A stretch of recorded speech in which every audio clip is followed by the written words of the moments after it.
Hello guys, welcome back to my channel. আশা করি সবাই ভালো আছে। আমি খুব ভালো আছি। তো আজকে বানাতে চলেছি পুনকু শাক ভাজা। তো পুনকু শাক ভাজা কার কার ভালো লাগে সেটা কমেন্টে জানিও। আমার বেশিরভাগ শাকের মধ্যে ভালো লাগে শুশনি শাক। তবে এই ধরো পুনকু শাক বা কলমি শাক এগুলোও একটু ভালোই লাগে, বলতে গেলে খারাপ লাগে না। তো প্রথমে শাকটা একটু সেদ্ধ করে নিয়েছি, তারপর এখানে পেঁপেটা রেখে দিয়েছি, শাকটা কড়াই থেকে নামিয়ে দিয়েছি। কড়াইটা ভালো করে ধুয়ে ওর মধ্যে তেল দিয়ে দিচ্ছি।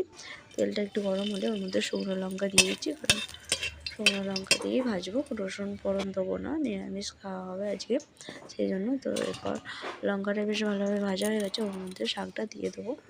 তো শাকটা দিয়ে বেশ ভালোভাবে নাড়াচাড়া করে ভেজে নিয়ে নামিয়ে নেবো গরম করে।